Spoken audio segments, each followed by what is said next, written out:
और AK सिंह। और आज फिर हम अपने CTET की तैयारी को आगे बढ़ाएंगे और CTET की तैयारी में हम आगे क्या देख रहे हैं, यानी कि पेपर 2 में हम SST की तैयारी कर रहे हैं। और उसमें SST की तैयारी में क्या कर रहे हैं, हम सारी की सारी NCERT की समरी देख रहे हैं, यानी कि NCERT की समरी देख रहे हैं, यानी कि आपकी NCERT की समरी देख रहे हैं, जो कि आपके 30 नंबर की आती है और प्लस 30 नंबर की आपकी SST की पेडागोजी। ठीक है, तो चलिए आज देखते हैं, यानी कि हमने कल तक कौन सी देख रही थी, क्लास 6 की हिस्ट्री, ज्योग्राफी और पॉलिटिकल साइंस की NCERT देख ली थी। आज देखेंगे क्लास 7 की और फिर 8th की, जो कि आपके आती है। तो चलिए देखते हैं क्लास 7 की NCERT हिस्ट्री की देखते हैं। आज देखते हैं इसमें कितने चैप्टर हैं और क्या क्या आपके लिए या फिर आपके चैप्टर के लिए इम्पोर्टेंट है। इस किताब में 10 चैप्टर दिए गए हैं, यानी कि हजारों वर्ष के दौरान हुए परिवर्तन के बारे में बताया गया, नए राजा और राज्य के बारे में, दिल्ली सल्तनत, मुगल साम्राज्य, शासन और इमारतें, नगर व्यापार और शिल्प, जनजातीय खानाबदोश, ये सब चीज़ें बताई, ईश्वर से अनुरोध, ये सब चीज़ें बताई गई हैं। चलिए हम देखते हैं, हमें अपने चैप्टर के बारे में देखना है कि क्या क्या चीज़ें इम्पोर्टेंट है। तो पहले क्या है, हजारों वर्ष के दौरान हुए परिवर्तनों की पड़ताल। इसमें देखते हैं क्या इम्पोर्टेंट है। चलिए पहला आता है अरबों के भूगोलवेत्ता अल इदरीसी, यानी कि अल इदरीसी, या आप नाम याद कर लेना। ये क्वेश्चन शायद एक बार स्टेट के TGT BGT में किसी में पूछा गया है, तो मुझे याद नहीं आ रहा, पर ये पूछा गया तो इसलिए ये लगाया गया था कि क्या होता है। मानचित्रकार, जो व्यक्ति मानचित्र नक्शे बनाता है उसे कहते हैं मानचित्रकार। ठीक है, चलिए आगे चलते हैं, देखते हैं चैप्टर में क्या इंपॉर्टेंट है। ये देखिए, जो पुराने टाइम पर मैप है इंडिया का, वो इस तरह का है। देखिए आप देख रहे होंगे, इसमें कहीं जो छोटी छोटी चीज़ दिख रही होगी आपको, ये है गुजरात। और आपको दिखाता हूँ और क्या दिख रहा है, बहुत बारीकी से दिखा हुआ है। कोई स्टेट ऐसा भी नहीं दिख रहा जो हमारे आसपास का हो। इसमें देखिए मैप है पुराना, वैसे दिख नहीं रहा, तो ये आपको समझना पड़ेगा कि पहले जो चीज़, ये देखिए गोवा दिख रहा है, और इसमें कलकत्ता, जो आपके कलकत्ता हैं, ये इधर की तरफ कलकत्ता भी नहीं दिख रहा शायद, रॉयल, ये नाम अलग अलग दिए गए। छोड़िए, इससे मैं आपको ये बस ये बताने के लिए बताया था कि आपको पुराने टाइम में मैप और जगहों के नाम अलग अलग थे। चलिए आगे देखते हैं। 13वीं सदी में जब फारसी के बाद फारसी के इतिहासकार मनहाज ए सिराज ने हिंदुस्तान शब्द का प्रयोग किया था। यानी हिंदुस्तान शब्द का प्रयोग किसने किया था, ये आपको पता होना चाहिए। और उदाहरण के लिए हिंदुस्तान शब्द लिया गया है और उसका अर्थ क्या है एक तरह से बताया गया। 16वीं सदी के आरंभ में बाबर ने हिंदुस्तान शब्द का प्रयोग किया। इन उपमहाद्वीपों में भूगोल, पशु पक्षी और यहाँ तक कि निवासी संस्कृति का वर्णन किया गया है। 14वीं शताब्दी में कवि अमीर खुसरो द्वारा प्रयुक्त हिंदी शब्द के जो बारे में बताया गया कुछ सामने आए, मगर जहां भारत में एक भौगोलिक और सांस्कृतिक सत्ता के रूप में बताया गया है। चलिए आगे चलते हैं, आगे देखते हैं इसमें इम्पोर्टेंट क्या है। इतिहासकार इन काल के बारे में सूचना इकट्ठे करने के लिए अभी भी सिक्के, शिल्प लिखित, यानी कि जो आपने ये क्वेश्चन तो आपने पढ़ा होगा, ये क्वेश्चन CTET में कई बार आ चुका है कि इतिहासकार कैसे पता लगाते हैं कि उसके काल की अवधि और कैसे उस जगह के बारे में, उसकी संस्कृति के बारे में पता लगाते हैं। तो सिक्के, शिल्प लेख से पता लगाते हैं, सत्यापन से पता लगाते हैं, उसके सोर्स से पता लगाते हैं। तो ये सब चीज़ें आपकी आ जाएंगी, इंपॉर्टेंट क्वेश्चन है। अब देखते हैं अभिलेखागार। अभिलेखागार क्या होता है, एक ऐसा स्थान जहाँ दस्तावेज और पांडुलिपि को संग्रहित किया जाता है। आज जो कि राष्ट्रीय और सांस्कृतिक अभिलेखागार हैं, जहाँ वे अपने पुराने सरकारी अभिलेख और लेख, एक तरह से आपकी लाइब्रेरी के रूप में मान के चलिए, जहाँ पर पुरानी चीज़ रखी गई हैं। आगे चलते हैं। छापे खाने तो थे नहीं, इसलिए लिपिकार और जो नकल वासी। नकलवासी आप इसे इस तरह से समझिए, जैसे आज के टाइम पर मुझे इस चीज़ का, इस पेज की एक तरह से हूबहू निकालना है, तो हम क्या करते हैं, प्रिंट फ़ोटोकॉपी निकलवा लेते हैं। पर ऐसा नहीं होता था पहले, फ़ोटोकॉपी नहीं होते थे, हूबहू ऐसी करवाने के लिए ये बिल्कुल ऐसा एक आदमी को पकड़ा जाता था जिसे नकलवासी हाथ से पांडुलिपि को प्रयुक्त कराया था, यानी कि वो उसी तरह की बनाता था नकल उसकी, जिसे नकलकार, जैसे ये दिखाया गया, ये किताब में से बिल्कुल ऐसे कैसे छाप रहा है, तो वही है नकलकार। ठीक है, चलिए आगे चलते हैं। फिर एक ये आया कि बाईं ओर से लिखा जाता था, यानी कि बाईं ओर से लिखा जाता, और सुक्तस्थ लिपि दाईं ओर से लिखा जाता। तो ये दोनों चीज़ आपको बता दी गई। इतिहासकार जो बर्नी है, यानी कि जियाउद्दीन बर्नी के बारे में बताया गया। इतिहासकार जियाउद्दीन बर्नी, यानी 14वीं शताब्दी में अपनी वो, यानी कि 1357 में ये बताया गया। सिर्फ और सिर्फ इसमें पूछा गया, ये पूछा जाता है कि ये कौन है, तो इतिहासकार हैं। ठीक है, चलिए आगे चलते हैं, आगे देखते हैं। युद्ध में अग्नि शस्त्र, यानी कि बारूद वाले हथियार को प्रयोग किया गया था, तो ये आपको पता होना चाहिए। ये इम्पोर्टेंट नहीं है, वैसे अभी के जो इम्पोर्टेंट है वो मैं बता रहा हूँ। राजपुत्र किसे कहा जाता है, राजा का पुत्र, ये आपको पता होना चाहिए। पर्यावासी, पर्यावास और पर्यावासी, ये आपको पता होना चाहिए। इसका तात्पर्य किसी भी क्षेत्र में पर्यावरण और वह के रहने वाले सामाजिक आर्थिक जीवन शैली से बताया गया है। ठीक है, चलिए आगे चलते हैं, देखते हैं चैप्टर में और क्या इंपॉर्टेंट है। क्षेत्र और साम्राज्य, क्षेत्र और साम्राज्य में बताया गया है दिल्ली के सुल्तान गयासुद्दीन बलबन की यह तारीख, यानी कि डेट आपको पता होना चाहिए, कि प्रशासन, यानी कि प्रशासन एक संस्कृत प्रशासित था। ठीक है, आगे चलते हैं, देखते हैं। विशाल साम्राज्य शासक बनाया गया था, जो पूर्व के बंगाल से लेकर पश्चिम के अफगानिस्तान, गाजी, यानी कि एक तरह से जो उनकी जो पूरे के पूरे गाज जो चलती थी, यानी कि एक तरह से सीधे सीधे मान के चलते, जो दबदबा था यहाँ से और यहाँ तक था। ठीक है, फिर आगे क्या, गजनी तक फैला हुआ था, यानी अफगानिस्तान की गजनी तक फैला गया था, और संपूर्ण दक्षिण भारत में द्रविड़ भी आ गए थे। तो ये आपको पता होना चाहिए, केरल कर्नाटक इतने तक आ गए थे। ठीक है, चलिए आगे चलते हैं, आगे देखते हैं आगे क्या दिखाया गया। फिर आता है सिंधी, लाहौरी, कश्मीरी, ये आपको बताया गया है। तो आपको इस चीज़ का इतना बेनिफिट नहीं है, तो आप इसे छोड़ दीजिए, अभी बिल्कुल सिर्फ और सिर्फ वही तैयारी कर रहा हूँ। आगे देखते हैं क्या जो चीज़ें इंपॉर्टेंट। संरक्षण, यानी संरक्षण पूछा जाता है। संरक्षण कौन है, संरक्षण कोई भी प्रभावशाली धनी व्यक्ति जो किसी भी कलाकार, शिल्पकार, विद्वान तथा अभिजात जैसे किसी भी व्यक्ति को मदद या सहारा देता है। ठीक है, चलिए आगे चलते हैं, इस चैप्टर में और देखते हैं।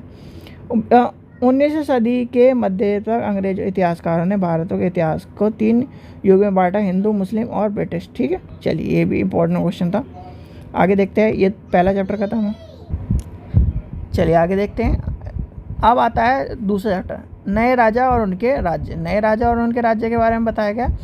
ये सिर्फ और सिर्फ एक चीज़ का ध्यान रखना है, इसमें गुजर, प्रतिहार, राष्ट्रकूट, पाल, चोल और चौहान, यानी कि चौहान के स्थानों, यानी कि ये जो राज्य राजाओं के नाम बताए गए हैं, या फिर एक तरह से जो किंगडम बताए गए हैं, इनका ध्यान रखना। गुजर, प्रतिहार, राष्ट्रकूट, पाल, चोल और चौहान, इनको नाम से एक तरह से लिख लेना, क्योंकि ये पूछे जाते हैं। आगे देखते हैं हमारे जो इसमें इम्पोर्टेंट क्या है। हिरण्यगर्भ शब्द का जो अर्थ है सोने का गर्भ, यानी कि एक तरह। एलोरा की 15 गुफा, जिसमें से विष्णु को नरसिंह अवतार अथवा पुरुष सिंह के रूप में दिखाया गया है, वह राष्ट्रकूट काल की कृति है। ठीक है, चलिए आगे चलते हैं।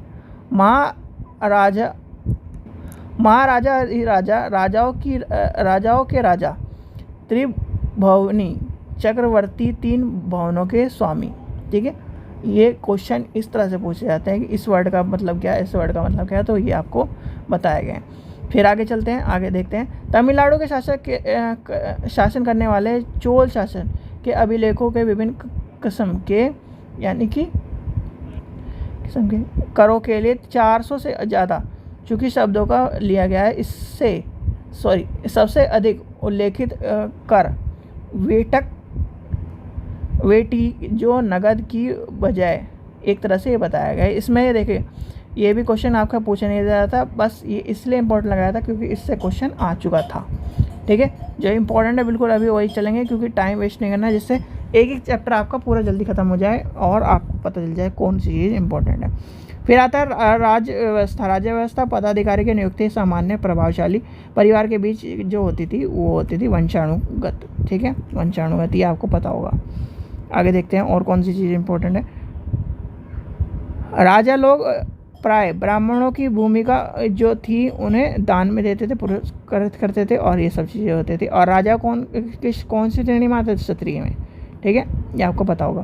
12वीं शताब्दी में एक यानी कि संस्कृत काव्य को रचित किया गया जो कश्मीर के शासन करने वाले राजाओं के इतिहास को दर्शाता है, जिसे कल्हण नामक और जो किसके नाम था, कल्हण ने रची थी। और आपसे क्वेश्चन पूछा है कल्हण की रचयिता किसके बारे में, तो कश्मीर के शासकों के बारे में। और ये मोस्ट इंपॉर्टेंट क्वेश्चन है, तो कई बार आ चुका है।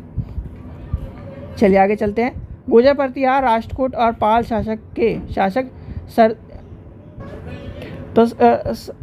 शासक सर्दियों तक कन्नौज के ऊपर नियंत्रण को लेकर आसपास में लड़ते थे। ठीक है, ये आपको बताया गया। फिर अफगानिस्तान के गजनी का सुल्तान मोहम्मद ऐसे शासकों में से सबसे प्रसिद्ध था जिसने इतने तक क्या करा, एक तरह से शासन किया और उसे नियंत्रण के लिए वास्तविक मध्य एशिया में भागों को एक तरह से ईरान उपमहाद्वीप में उत्तर पश्चिम एशिया तक लेके गया। वह लगभग हर साल उपमहाद्वीपों पर हमला करता था। उससे निश्चित जो संपत्ति आती थी मंदिरों से, गुजरात सोमनाथ मंदिर लूटा उसने, ये सब चीज़ें, धनवन, ये सब चीज़ें आती हैं। फिर आता है सुल्तान मोहम्मद, यानी कि सुल्तान मोहम्मद के बारे में।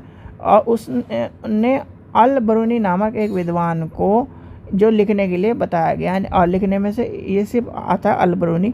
और दूसरा आता है इसमें क्वेश्चन क्या है, अरबी में लिखी गई उसकी कृति किताबुल हिंद आज के इतिहासकारों के लिए एक महत्वपूर्ण स्रोत है, विद्वानों से परामर्श किया। ठीक है, फिर आगे देखते हैं।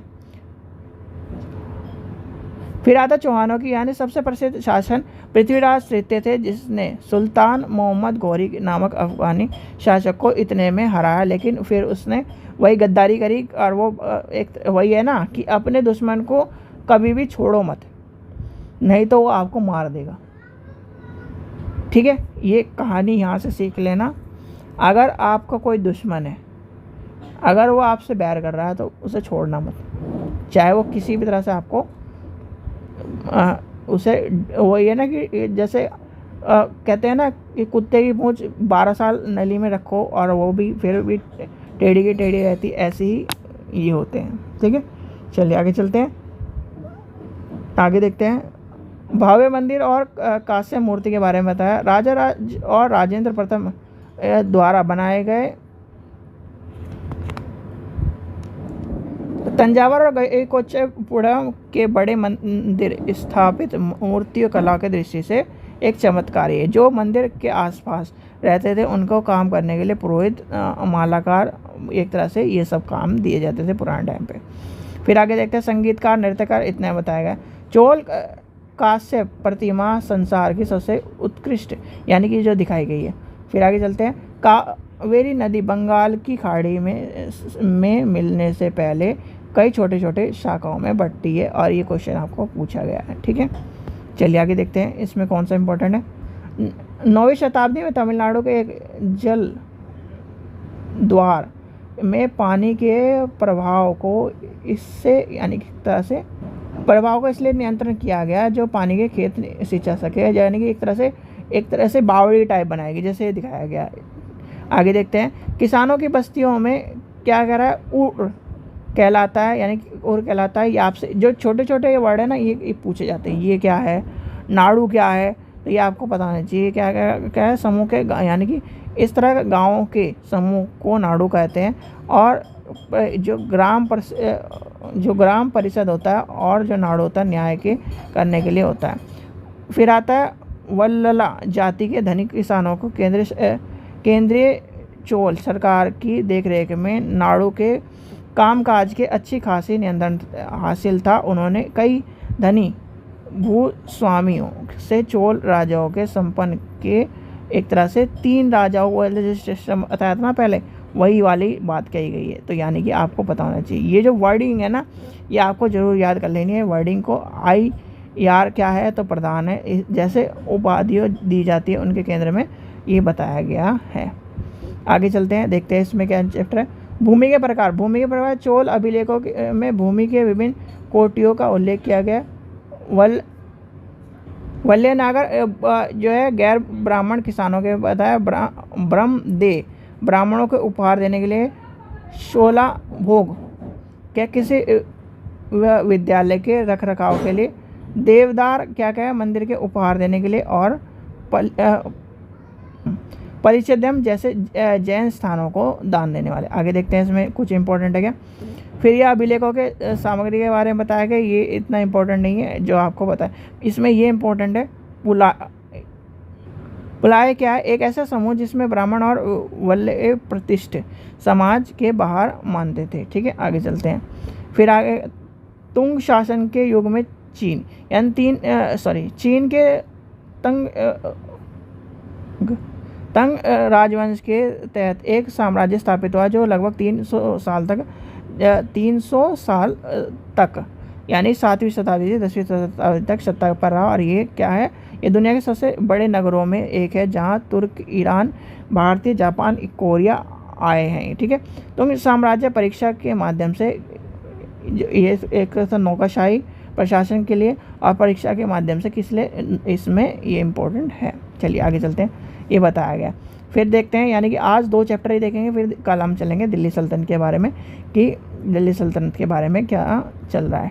ठीक है, अब इसके बाद यानी कल आपकी जो है पूरी की पूरी एक तरह से हिस्ट्री कवर ख़त्म कर दी जाएगी।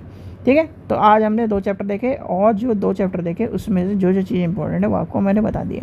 ठीक है, आशा करता हूँ आपको वीडियो पसंद आई तो लाइक करें, चैनल को सब्सक्राइब करें, वीडियो को ज़्यादा से शेयर करें। Thank you.